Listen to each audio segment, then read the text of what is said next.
He escogido el Salmo 56.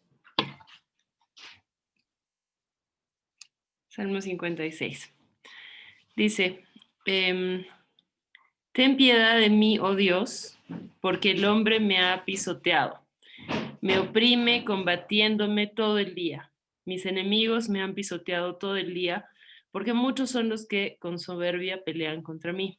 El día en que temo, yo en ti confío. En Dios, cuya palabra alabo, en Dios he confiado, no temeré. ¿Qué puede hacerme el hombre? Todo el día pervierten mis palabras. Todos sus pensamientos contra mí son para mal. Atacan, se esconden, espían mis pasos, como esperando para quitarme la vida. Por causa de la iniquidad, arrójalos. En tu ira humilla a los pueblos, oh Dios. Tú has tomado en cuenta mi vida errante, pon mis lágrimas en tu redoma. ¿Acaso no están en tu libro? Entonces mis enemigos retrocederán el día en que yo te invoque. Esto sé, que Dios está a favor mío. En Dios, cuya palabra alabo, en el Señor, cuya palabra honro. En Dios he confiado, no temeré. ¿Qué puede hacerme el hombre? Están sobre mí, oh Dios, los votos que te hice. Ofrendas de acción de gracias te ofreceré. Pues tú has librado mi alma de la muerte y mis pies de tropiezo, para que yo pueda andar delante de Dios en la luz de la vida.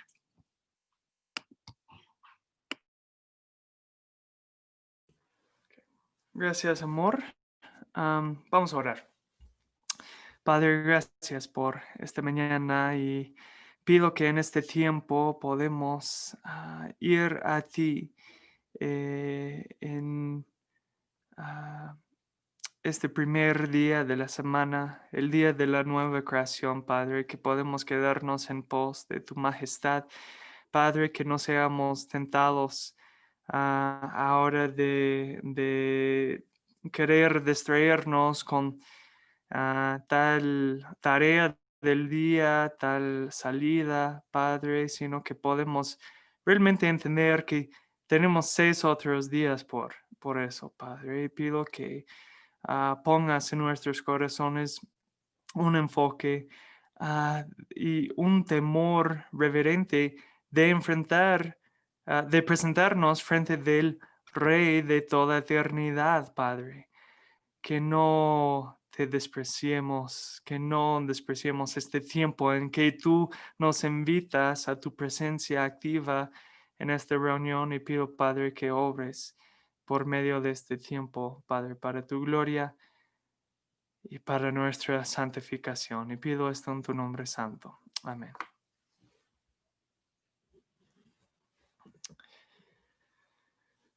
Bueno, me gustaría que cantemos juntos y esta semana el pastor Reddy ha escogido la canción 8, Trae tu reino aquí.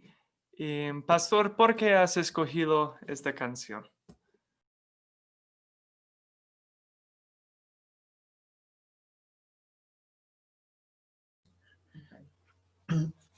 Bueno, creo que la iglesia sufre de un egocentrismo, donde nos hemos encerrado en las 4 paredes de nuestras familias y caminamos con una actitud, Señor, bendice los míos y los demás con los píos.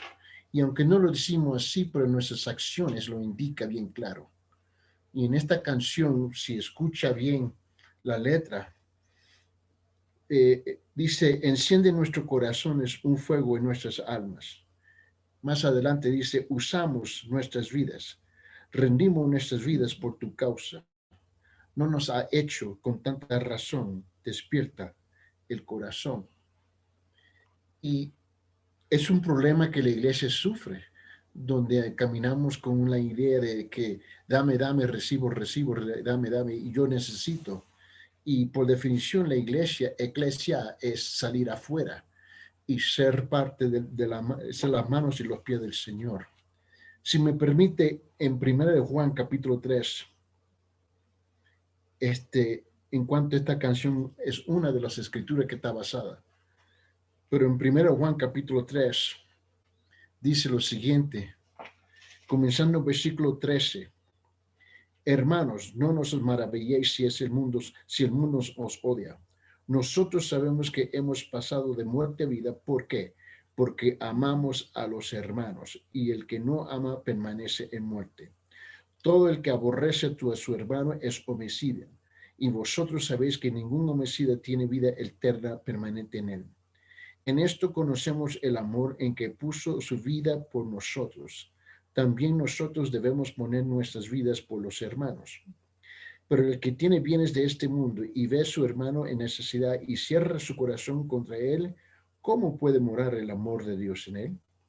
Hijos, no amemos de palabra ni lengua, sino de hecho y en verdad. Y aunque no nos gusta tratar la verdad muchas veces en la iglesia, pero en esta canción nos llama la atención de encender nuestros corazones y ser parte de esta comunidad que se nombra la iglesia. Gracias, pastor. Entonces es la canción 8, si tienen cancioneros. Ahí si no voy a poner la letra en la pantalla.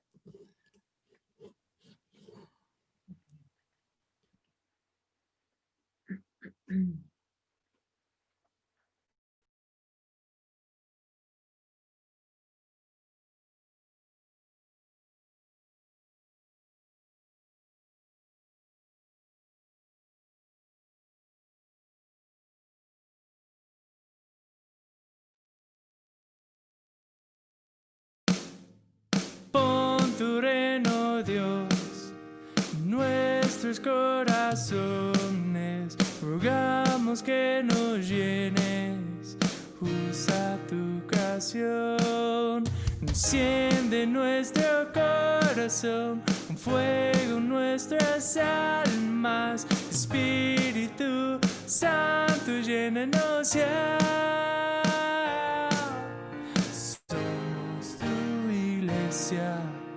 Hay que tener tu poder.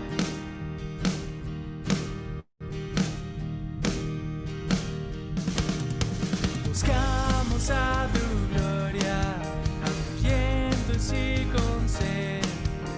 Usamos nuestras vidas, tu gloria es la meta.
Gracias, pastor, por la lección. También Jackson ha escogido una canción esta semana, la canción 11, Pastor del Alma. ¿Y por qué, Jackson, has escogido esta canción?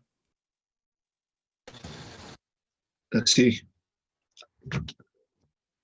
buen día, hermanos, buenos días. La canción Pastor del Alma es una canción que nos habla acerca del pastoreo de nuestro Señor Jesucristo, ¿no? Él es nuestro líder, que Él viene a ser ahora nuestro Señor y Él está dirigiendo nuestras vidas, nuestros caminos, ahora que somos su rebaño. Entonces, la canción, una parte en el coro dice, no dejo mis planes y entrego mis derechos, ahora son tuyos, ¿no? Eso es algo también que va aparte de eso, ¿no? De declarar y de confirmar y de afirmar de que es nuestro pastor, nuestro Señor, nuestro guía, nuestro líder, al cual es mejor dejarle nuestras vidas, nuestros derechos, nuestros planes, los sueños que teníamos, ya no son nuestros, ahora son los del Señor y esos son los que debemos nosotros acogerlos como nuestros, ¿no? Y eso es lo que me gusta de esta canción y algo que necesitamos también afirmar ahora y hacerles entender mucho también a nuestros hermanos. Eso pasó, quisiera cantar esa canción. Bien, gracias, Jackson. Entonces voy a poner las letras en la pantalla. Y de nuevo es la canción 11, si tienen sus cancioneros.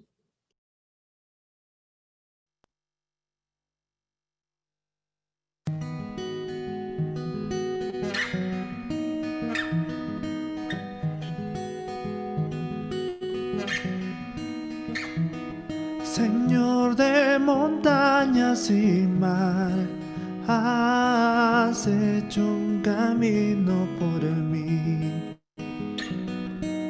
Dios de tierra y sol, mi vida pertenece a ti. Señor, eres pastor de mi alma.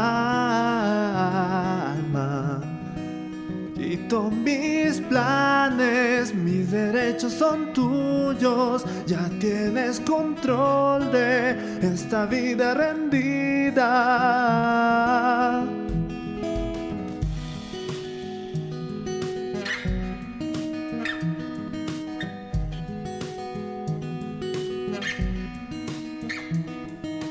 Ya mi confianza está con el creador de estrellas y sol.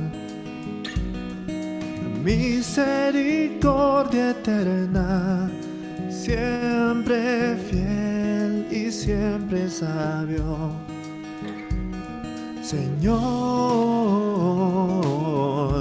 eres pastor de mi alma. Y todos mis planes, mis derechos son tuyos. Ya tienes control de esta vida rendida.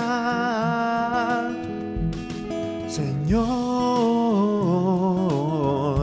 eres pastor de mi alma.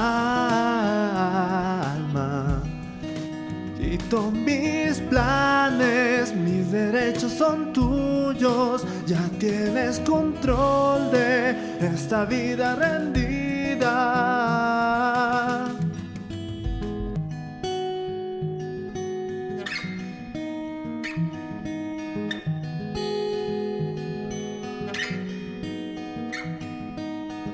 Eres paz, sostienes, en sismo quieto eres, sin cambiar, sin temor, ahora y siempre me guías, en las aguas guías, en los valles guías, omnisciente pastor del alma, eres paz, sostienes, en sismo quieto eres, sin cambiar, sin temor, ahora y siempre me guías, en las aguas guías, en los valles guías, omnisciente pastor del alma.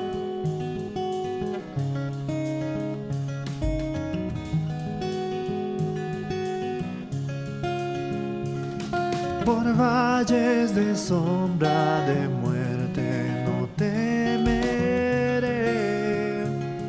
Las estrellas en el cielo fueron hechas por mi Padre.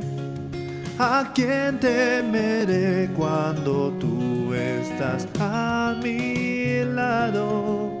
Me guías, me proteges, yo estoy en tu mano. Señor, eres pastor de mi alma. Y todos mis planes, mis derechos son tuyos. Ya tienes control de esta vida rendida. Señor, eres pastor de mi alma. Y todos mis planes, mis derechos son tuyos. Ya tienes control de esta vida rendida.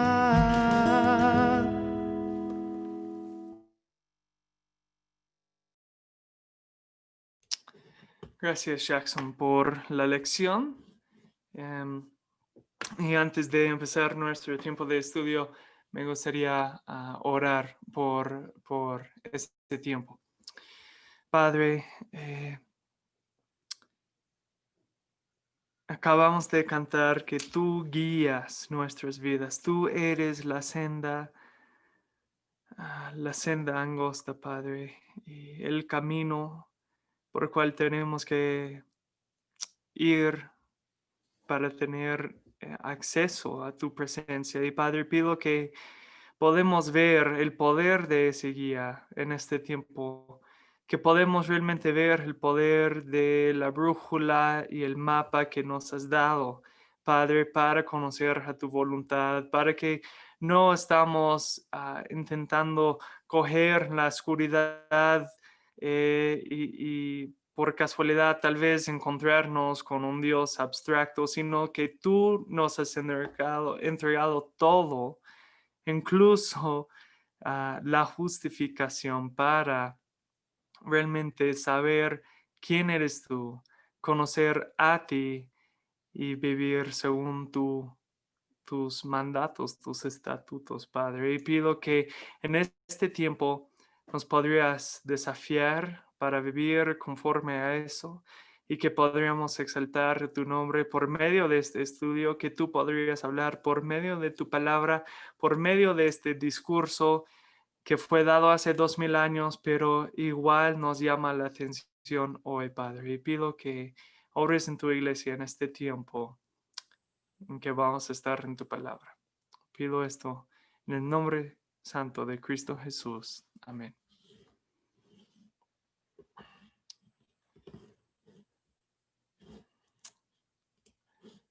Bueno, hoy vamos a seguir con nuestro estudio en Hechos. Y me gustaría simplemente hacer un repaso de nuevo. Estamos haciendo una panorama, entonces estamos saltando unas partes, pero voy a poner la pantalla, un mapa de lo que hemos recorrido recién.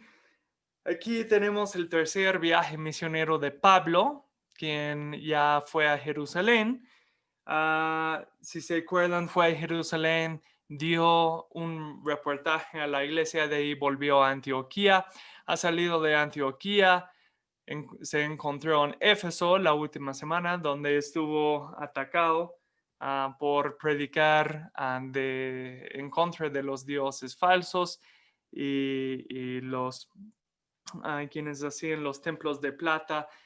Levantaron un disturbio y lo que vemos al inicio de capítulo 20 es que él viaja por todo este lado, cruza el mar Agio y de ahí desciende a Corinto, sube de nuevo a Macedonia, va a Troas, y en Troas ocurre algo que no vamos a dedicar mucho estudio, pero les animo a que puedan leerlo después, porque aquí hay una lección por los quienes quedan dormidos en la iglesia, porque un hombre Eutico queda dormido durante el culto, cae de la ventana, están en un piso arriba de un edificio, de una casa, y muere, pero Pablo desciende, baja, dice que se tendió sobre él después de abrazarlo, dijo, no os alarméis porque está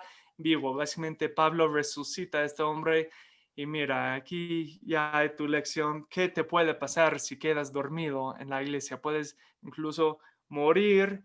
Y bueno, no sé de ustedes, pero yo no conozco a un Pablo quien ha visto a alguien ser resucitado de la muerte. Entonces, tal vez es peor noticia para ti si quedas dormido. Una advertencia nomás. Pero después de esto, él dice que quiere volver a Jerusalén para celebrar Pentecostés. También algo que le espera ahí.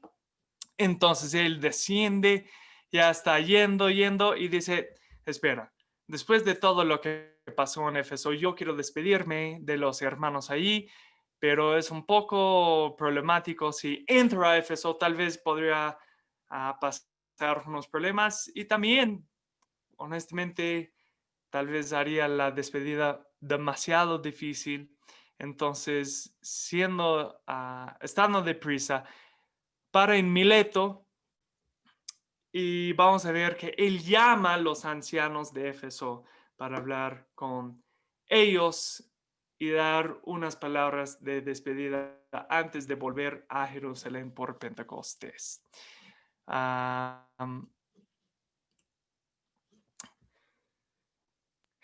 Aquí en su despedida, él hace un discurso en que realmente él exhorta a los ancianos de la iglesia de Éfeso de cómo deben criar la iglesia, cómo deben a nutrir la iglesia.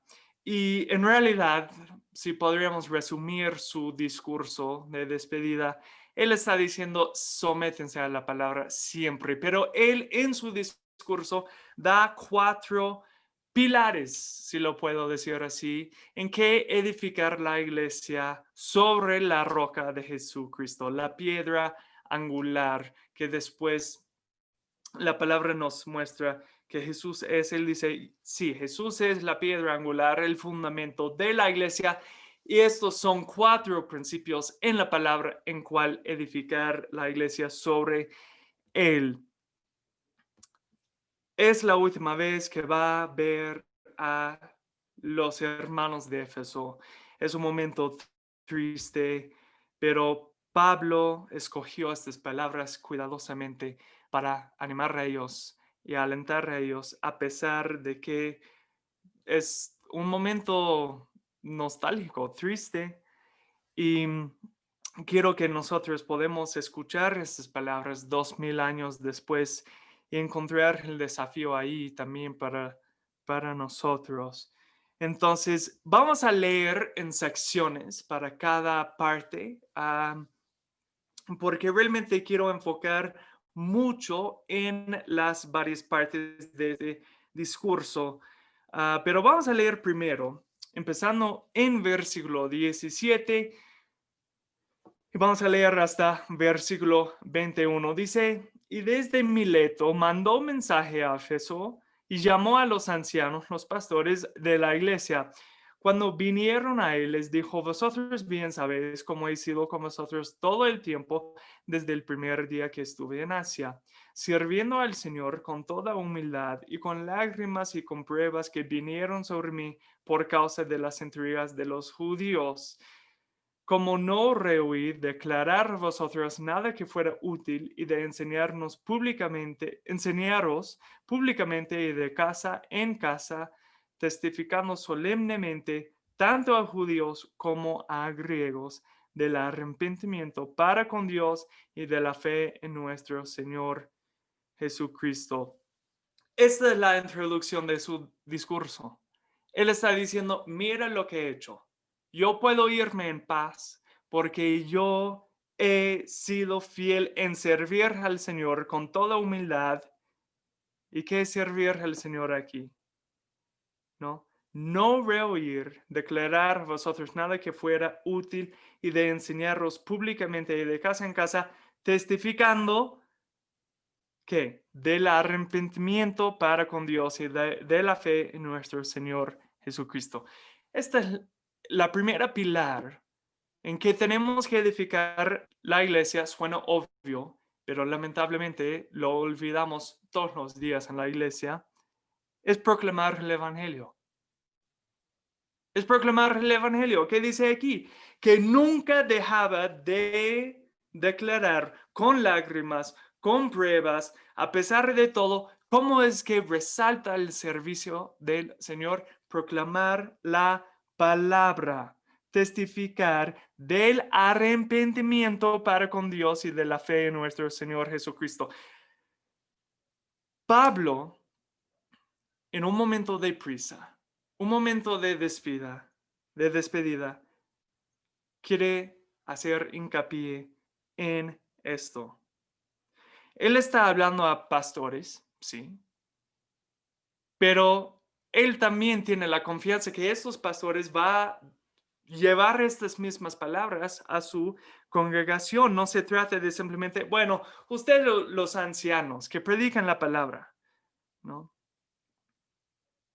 Y él resalta una y otra vez que es principal evangelizar el arrepentimiento en Jesucristo para la salvación. No solo dar testimonio de Cristo. Y yo quiero hacer una distinción leve aquí. Porque muchas veces hablamos de compartir tu testimonio, ¿no?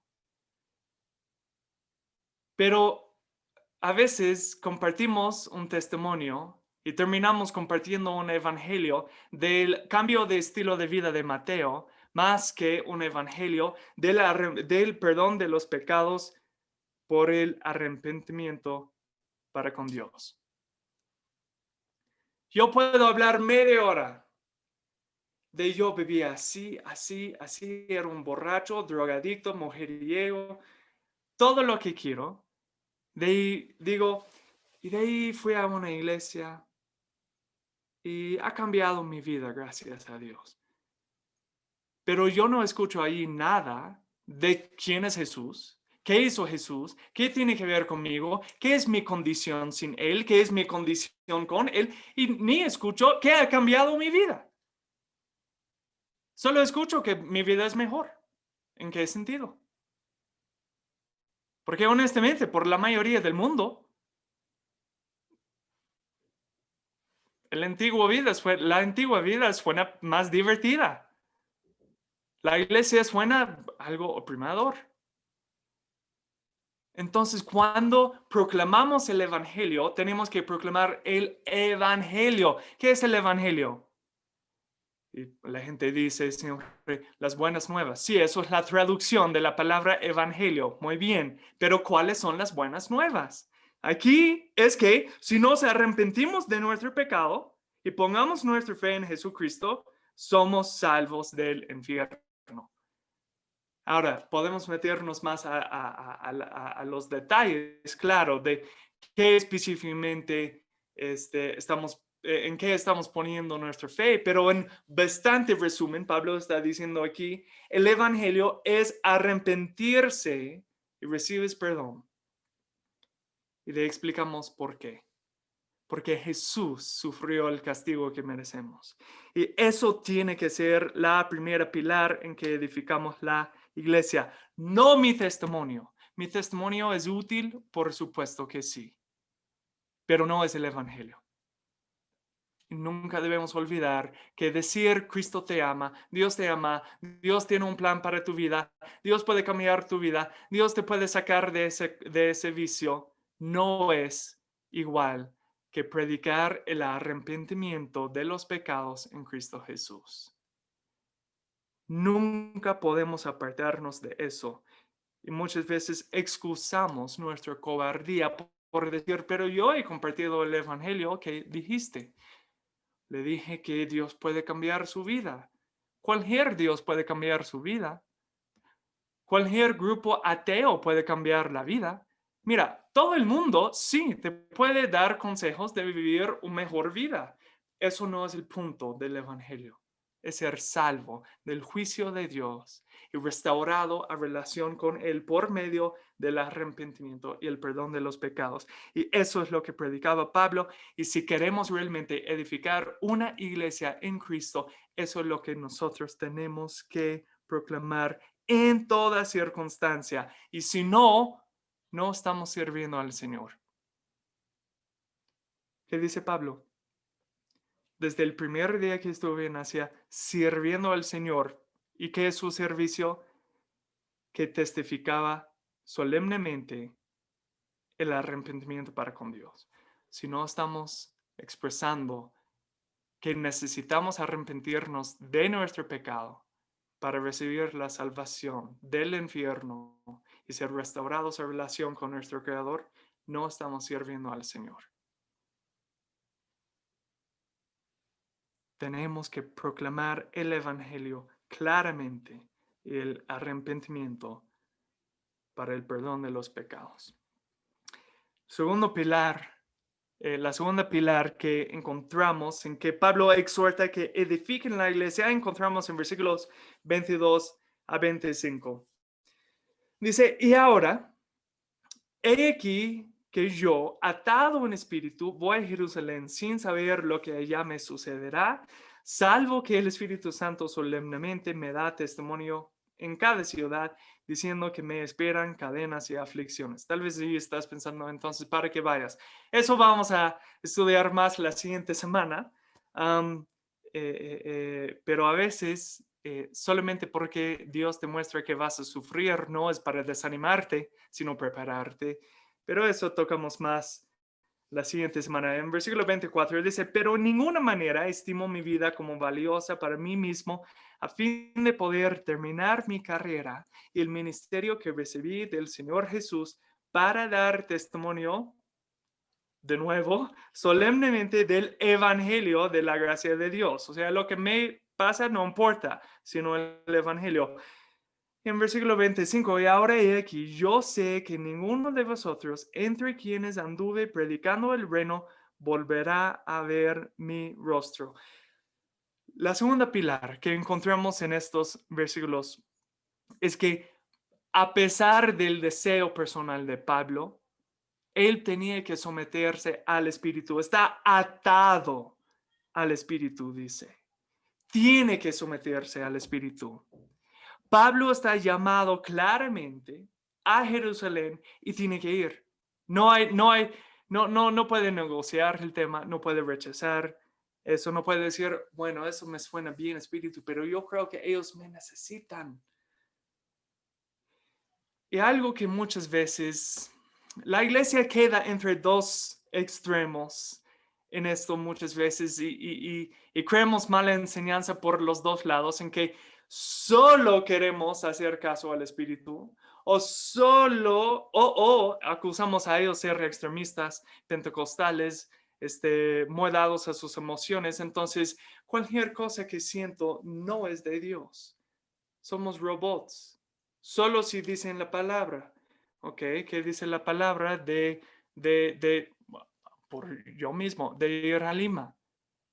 Aquí ni menciona a las Américas, lo siento, estadounidenses, aunque pensamos que sí. ¿Qué hacemos? Bueno, tenemos que sí confiar que el Espíritu nos sirve, pero cuando usamos la palabra junto con ese poder. El Espíritu Santo es la brújula que nos hace entender cómo leer y seguir este mapa. Es cierto, no podemos simplemente decir, el Espíritu me hace sentir esto. Tú no sabes la diferencia entre el Espíritu Santo de Dios y si tu almuerzo te ha caído mal. Pero tampoco podemos decir, bueno, siento esto, pero los sentimientos no son de Dios. Más bien, muchas veces sí, Dios usa el Espíritu para, ¿qué hace en Hechos capítulo 2? Compunge el corazón. Es decir, los lastima. Y cuando juntamos eso y comprobamos lo que creemos que el Espíritu nos está indicando con la palabra, ahí tenemos dirección. Y eso es lo que hacía Pablo. Está diciendo, mira, yo estoy atado al Espíritu. Y también conlleva con la palabra. Entonces sé que tengo que obedecer. El Espíritu Santo hace arder el corazón. Y cuando lo comprobamos con la palabra, tenemos que someternos, tenemos que obedecer.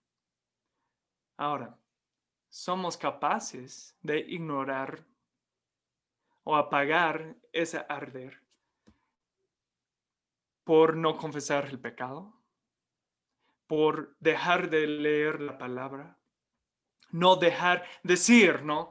No es que eso que siento simplemente es ya algo que ha entrado en mi cabeza por algo que vi una vez. Tal vez sí, ciertamente mi almuerzo me cayó mal nomás.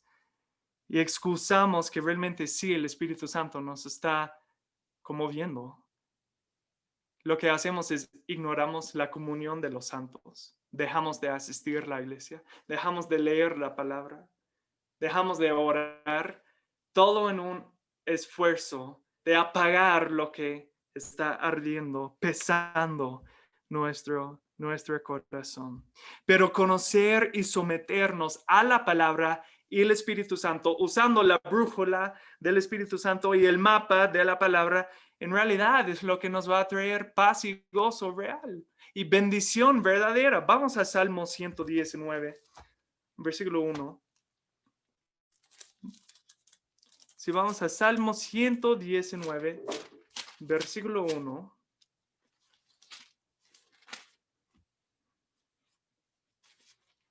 Aquí nos muestra David cómo se puede obtener la bendición de Dios. ¿Cómo es que realmente puede tener la bendición de Dios?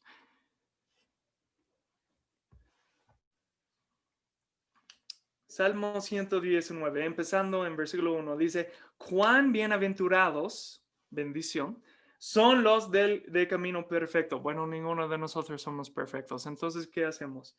Los que andan en la ley del Señor. Cuán bienaventurados son los que guardan sus testimonios y con todo el corazón le buscan. No cometen iniquidad, sino que andan en sus caminos. Tú has ordenado tus preceptos para que los guardemos con diligencia. Ojalá mis caminos sean afirmados para guardar tus estatutos. Entonces no seré avergonzado al considerar todos tus mandamientos. Con rectitud de corazón te daré gracias al aprender tus justos juicios. Tus estatutos guardaré, no me dejes en completo desamparo. Si tú quieres experimentar la bendición de Dios, que es decir, gozo, paz, seguridad, amor, tienes que someterte a la palabra. Aún falta aquí 168 versículos que habla de eso. Que cuando obedecemos la palabra, recibimos su bendición. No estoy diciendo su salvación, ojo, pero su bendición. ¿Por qué? Porque aun cuando hemos desobedecido la palabra que nos manda a hacer la palabra, arrepentirnos. Entonces tenemos la oportunidad, cuando hemos pecado, de inmediatamente volvernos a la obediencia. Es decir, he desobedecido, perdóname Dios, enséñame tu palabra para que no vuelva a desobedecer. Y él dice, has obedecido, ¿en qué hacer cuando has desobedecido? Realmente no es tan complicado nuestra relación con Dios. Nosotros simplemente queremos evitar que sea tan simple, que nos sometemos. Aquí Pablo está diciendo, mira, a pesar de lo que me puede pasar en Jerusalén, la bendición, el gozo, la paz, realmente viene en mi sumisión. Viene el sufrimiento, que venga. Voy a tener más gozo y paz que evitar obedecer al Espíritu Santo y vivir una vida sin aflicción. Si queremos una iglesia realmente que experimenta bendición de Dios, tenemos que someternos a su palabra en toda circunstancia. Nos sometemos a un llamado, a obedecer, al arrepentimiento. Aparte de eso, no podemos realmente edificar la iglesia de Cristo para que sea una iglesia santa y separada del mundo.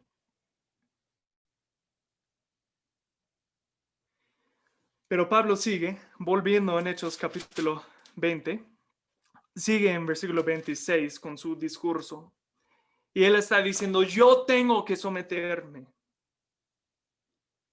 pero he sido fiel, ¿no? O sea, él dice, tengo que honrar ese segundo pilar, tengo que obedecer, pero he sido fiel en la primera, proclamar el evangelio. Entonces, yo me voy bien de conciencia y ahora les exhorto a hacer igual, limpiar sus conciencias. Pero ¿cómo? En versículo 26 dice, por tanto os doy testimonio en este día de que soy inocente de la sangre de todos, pues no rehuí declarar a vosotros todo el propósito de Dios. Es increíble, ¿no? Que Él está tan ligado que la única paz que tengo es que he proclamado la palabra. Ahora, en todas las secciones que estamos dividiendo, ha vuelto a repetir eso, ¿no? En versículo 28 dice, tened cuidado de vosotros, de toda la grey, en medio de la cual el Espíritu Santo os ha hecho obispos para pastorear la iglesia de Dios, la cual Él compró con su propia sangre. Sé que después de mi partida vendrán lobos feroces entre vosotros que no perdonarán el rebaño y que de entre vosotros mismos se levantarán algunos hablando cosas perversas para arrastrar a los discípulos tras ellos. Por tanto, estad alerta, recordando que por 3 años de noche y de día no cesé de amonestar a cada uno con lágrimas.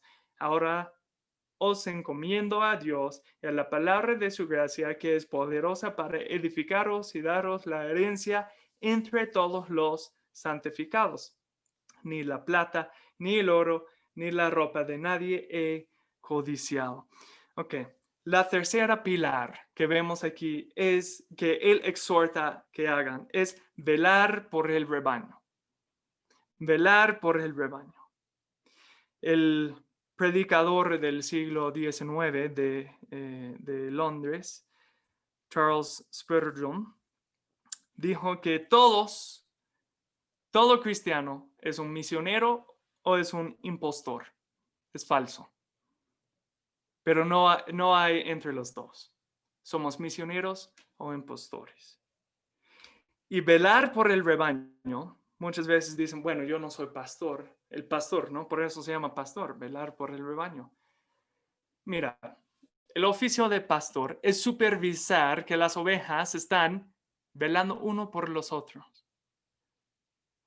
Pero en realidad, cada cristiano tiene oveja. ¿Por qué? Porque todos somos mandados ir a ser discípulos. Y si tú tienes un discípulo, tienes una oveja que tú tienes que cuidar, tú tienes que criar y tú tienes que velar por su santificación. Todos tenemos ovejas. Los pastores simplemente son los supervisores de las ovejas en general. Pero nos debe pesar eso, especialmente cuando leemos versículo 26, cuando Pablo dice que en este día yo soy inocente de la sangre de todos. Quiero que me acompañen a Ezequiel, capítulo 33. Ezequiel 33. Y estas palabras nos deben dar escalofríos de una manera u otra. Vamos a Ezequiel 33.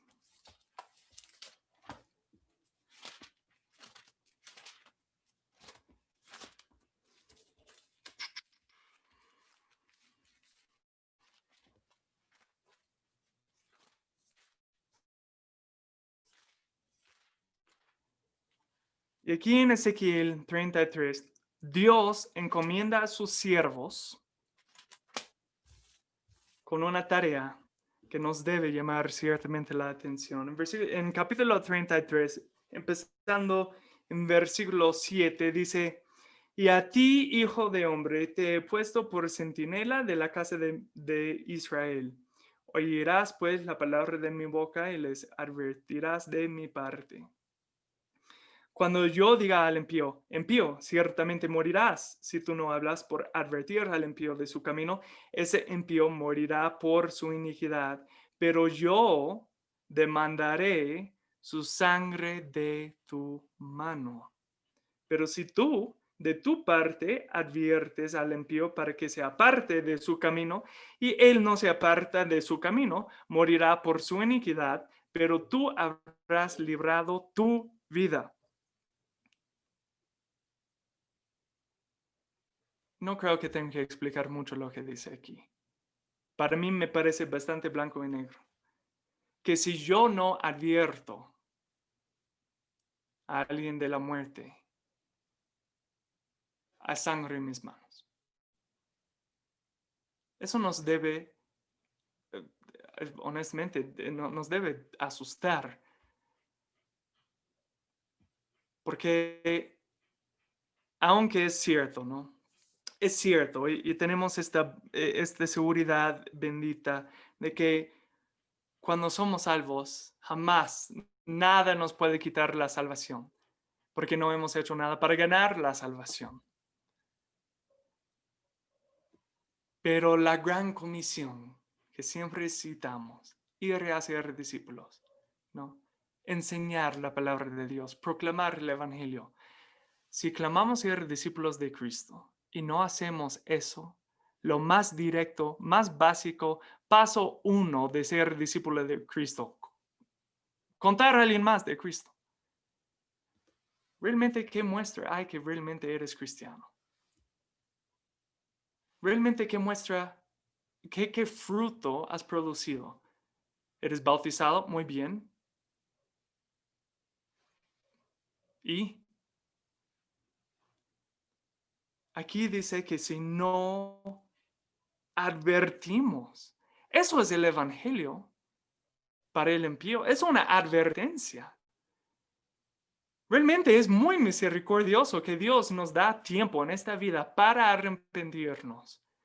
Y Él, en su bondad, da una advertencia. Oye, cuando tú mueres vas al infierno. Pero si no estamos proclamando eso porque no queremos ofender, no queremos molestar, la sangre está en nuestras manos.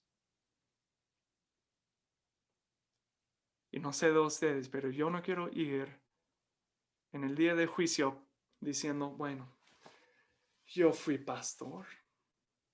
Yo enseñé a los ya arrepentidos. Pero yo llego a su presencia pensando, wow, ahora Dios, por favor, mi corona, las promesas del cielo.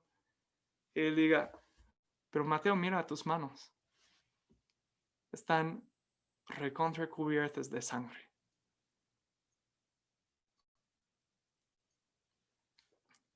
Si tú una vez has pensado, ¿qué es temor reverente? ¿Qué es el temor de Dios? Eso es el temor de Dios. Que tú te presentas ante Él diciendo, yo he confesado tu nombre. Y Él dice, ¿qué prueba tienes para mostrar que realmente tú crees que yo soy el Dios Todopoderoso, digno de obedecer? Puedes andar con ellos y sufrir con los quienes permitiste perecer sin decir nada. Somos una comunidad entera de ovejas responsables para la santificación unos por los otros. Si alguien rechaza el evangelio, ok, está bien. El punto no es convencer a la gente a ser salva. Pero si proclamamos el evangelio y ellos se arrepientan por el perdón de los pecados, lo he dicho antes, lo voy a volver a decir, tú estás encargado de un bebé y es tu responsabilidad criar ese bebé, esa oveja, no del pastor. Por eso Pablo en versículo 32, volviendo a Hechos, dice, os encomiendo a Dios y a la palabra de su gracia. ¿Cómo es que creamos este bebé? Con la palabra de su gracia, que es poderosa, o sea, basta para edificaros y daros la herencia entre todos los santos. Si no estamos velando por el rebaño, que sea más y más como Cristo, no estamos obedeciendo la palabra.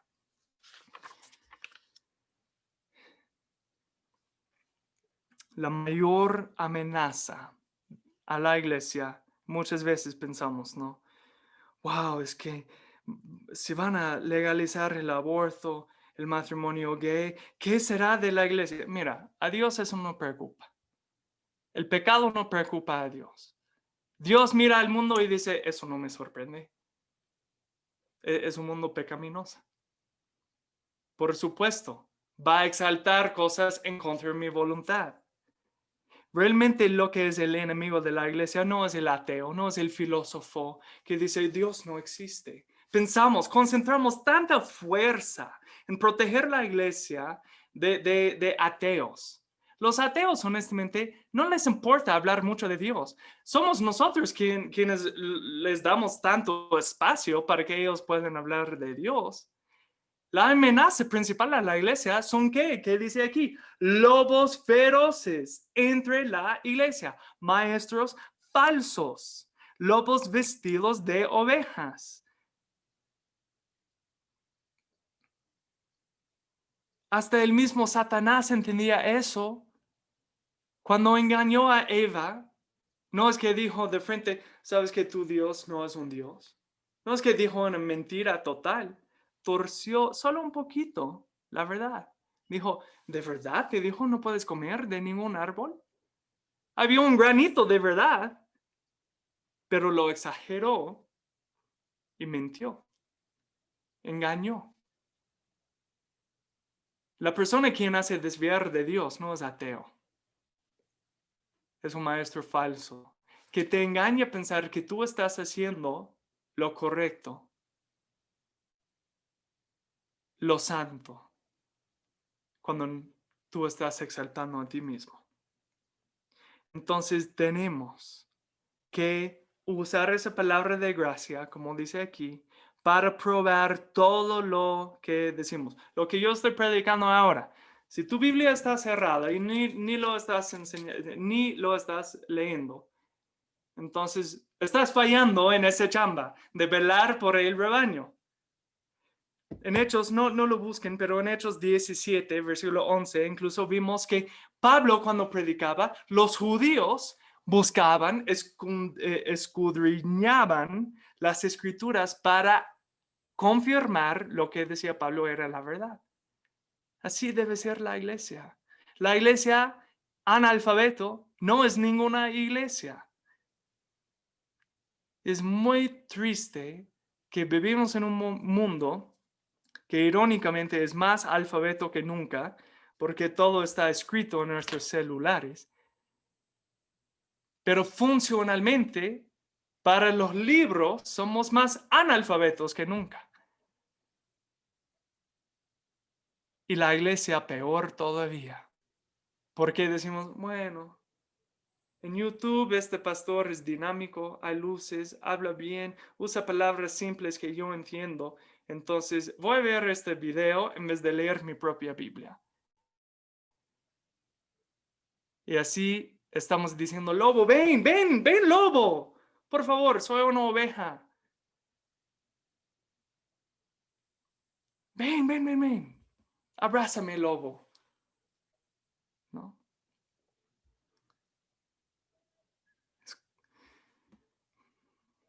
Es imposible proteger el rebaño si no leemos la palabra. Y cada cristiano es responsable de proteger el rebaño por decir con la palabra, darlo un golpe de la cabeza. ¡Pah! Oveja, presta atención. Y si no, la sangre de las ovejas comidos por los lobos están en nuestras manos. ¿Tú vives así?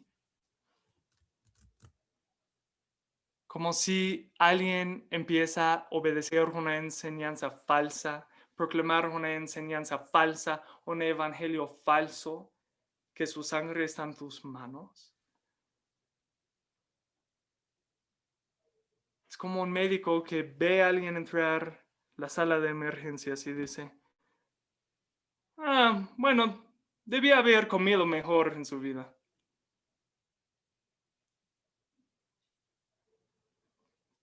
Velamos por el rebaño. Y la última pilar, en que se edifica la iglesia, encontramos al fin de su discurso. A partir del versículo 34 dice, vosotros sabéis que estas manos me sirvieron para mis propias necesidades y las de los que estaban conmigo. En todo os mostré que así, trabajando, debéis ayudar a los débiles y recordar las palabras del Señor Jesús que dijo, más bienaventurado es dar que recibir. Es interesante porque es la única cita que un apóstol cita que no está en uno de los evangelios. Cuando terminó de hablar, se arrodilló y oró con todos ellos y comenzaron a llorar. Desconsoladamente, abrazando a Pablo, lo besaban, afligidos especialmente por la palabra que había dicho que ya no volverían a ver su rostro. Lo acompañaron hasta el barco. Pablo cita a Jesús para decir, tienen que servir uno al otro. Es verdad que a veces hay organizaciones o iglesias que llevan eso a un extremo y hacen todo el servicio sin practicar la primera pilar de proclamar el evangelio. Pero eso no nos excusa de no servir. No podemos mirar a una iglesia y decir, bueno, ustedes no están proclamando el evangelio, pero mira, tienen 10 orfanatos, entonces realmente ¿qué sirven? Nosotros proclamamos el evangelio, pero no hacemos nada por nuestro prójimo. Conllevan. Mira, no debemos depender en el servicio, igual que no debemos depender en el testimonio para hacer conversos. Eso no es el punto del servicio. Y debemos sacar eso de nuestra mentalidad. No servimos como una trampa para que alguien acepte el evangelio. Jesús nos sirvió y de ahí dijo, bueno, ¿y saben por qué les sirvo? Porque yo les doy perdón de los pecados. No, simplemente conllevaba. Yo les amo tanto que les salvo y sirvo. No es algo A para llegar a B. Es simplemente amar a Dios y amar a tu prójimo. Punto. Es así de simple. No es un esquema. No tenemos que pensar, bueno, si no sirvo, no van a aceptar el evangelio. No, no sirves para que acepten el evangelio. Sirves porque estamos llamados a servir. Porque Jesús sirvió a nosotros. Pablo aquí es interesante. De los 4 sitios, cuando él dice, no rehuí declarar a vosotros todo el propósito de Dios, el evangelio, de proclamar el perdón de los pecados, en esta sección sobre el servicio es la única en que realmente no menciona eso. Simplemente habla de servir, por el amor de servir.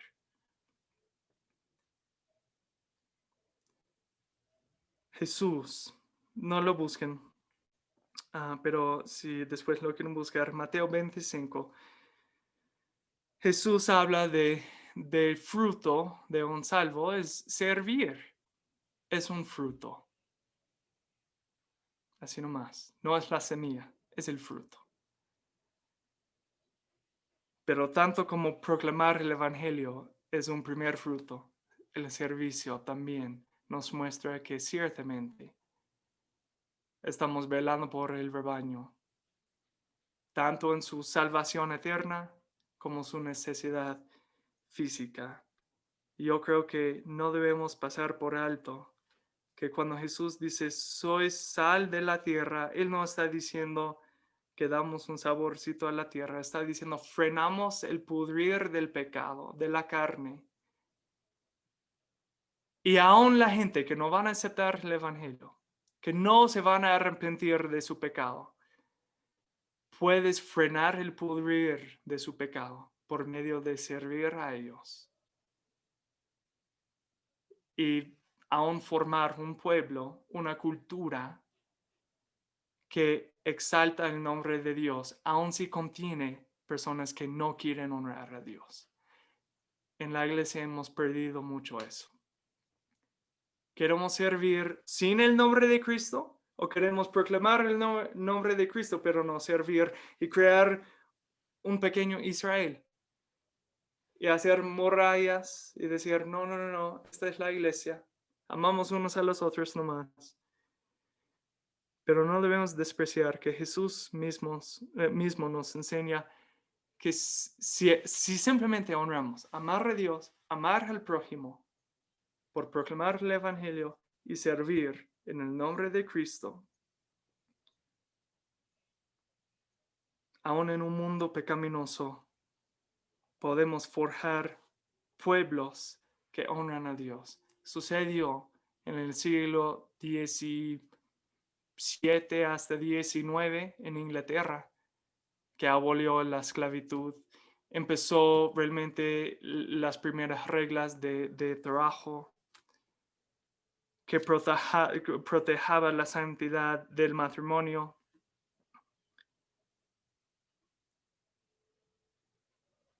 Y honestamente, a pesar de que su gobierno hacía cosas horribles en otras cosas, vimos una cultura que formaba un pueblo para bien, en que había, aún en un mundo pecaminoso, aún con corrupción, había menos. Y vimos como el servicio de la iglesia, aún a un pueblo que rechazaba a Dios, servía a dejar una huella, podríamos decir, de la palabra sobre ellos.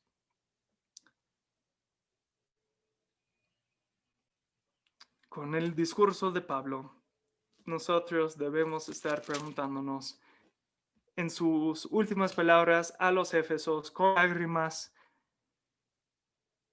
si estamos edificando la iglesia con estas pilares sobre la roca de Jesucristo. Leí un artículo interesante hace un par de semanas que decía 80%, y eso suena como inventado, pero es un periódico de buena reputación que citaba un ministerio del gobierno que decía que estiman alrededor 80% de construcciones en Perú son informales, es decir, que no tienen arquitectos ni ingenieros licenciados para construir, solo contratan a un maestro de obras. Ahora, eso es tema por otro día en sí, pero muchas veces queremos edificar la iglesia así, informalmente, sin realmente la dirección y guía de la única autoridad real. Nosotros decimos, bueno, es buen consejo, pero eso requiere mucha inversión de tiempo, de conocer. Entonces yo puedo tomar mis propias decisiones y usar mis opiniones como un maestro de obras, ¿no? Edificando un edificio. Diciendo, bueno, ya, pero muy caro, no vale la inversión. ¿No? Pero a fin de cuentas, cuando yo tengo que llamar una y otra vez un albañil para corregir problemas en la estructura, que siempre se atora la gasfitería, siempre se quema alguna luz, ¿no? Veo que realmente no fue bien construido a pesar de aparecer que fue bien puesto. Y muchas iglesias son así. Parecen bien construidas, pero realmente no han sido construidas con pilares de la palabra sobre el fundamento de Jesucristo. Y no vamos a experimentar la bendición de Dios hasta que realmente estamos sometiéndonos a su plan de obras, digamos, su mapa, su palabra. Y si a ti te está faltando gozo, paz, bendición, seguridad en tu vida, te animo que vuelves a considerar cómo has edificado tu casa. Sobre la roca, con pilares fuertes de la palabra que son inconmovibles, que no se puede sacudir, o con opiniones, pensamientos, ideas sueltas. Y cuando ya viene un sismo, te das cuenta que realmente tu vida no está edificado en nada sólido. Entonces, te animo que si estás siendo sacudido, que vuelvas a considerar en qué estoy construido, que ves a la palabra, primer paso decir, tengo que arrepentirme, tengo que empezar de cero, vamos a renovar esta casa para que realmente pueda estar una morada eterna en la bendición de Dios. Vamos a orar. Padre, gracias por mostrarnos las expectativas para tu iglesia y mostrarnos que la obra de tu iglesia es no una obra fácil ni una obra de noche a mañana, pero sí es una obra simple. Simplemente requiere sumisión constante a tu palabra. Padre, no nos das una religión complicada, compleja, que tenemos que hacer pasos A, B, C, D, hasta Z, sino simplemente nos muestras, sométete a Cristo, y Cristo te dará todo lo que necesitas para saber cómo vivir una vida de bendición, es decir, de gozo, de paz, de seguridad, que estamos edificando una iglesia y un pueblo para habitar en moradas eternas, Padre. Y pido que no seamos una iglesia que hace fachadas, sino que realmente tomamos el tiempo de hacer el trabajo diario y simple de edificar sobre la roca de Jesucristo, con estos pilares que nos muestra Pablo. Que seamos una iglesia que proclama el evangelio, que seamos una iglesia que se somete al Espíritu comprobado con la palabra, que seamos una iglesia que siempre está cuidando de los lobos y velando por el rebaño de Jesucristo, y que seamos una iglesia que sirve a sí mismo y al prójimo, si aún no es para aceptar tu nombre, que por lo menos, Padre, podemos ver tu nombre exaltada en un mundo que si no fuera por tu palabra obrando nosotros te odiaría. Gracias, Padre, por esta palabra, y pido esto en tu nombre santo. Amén.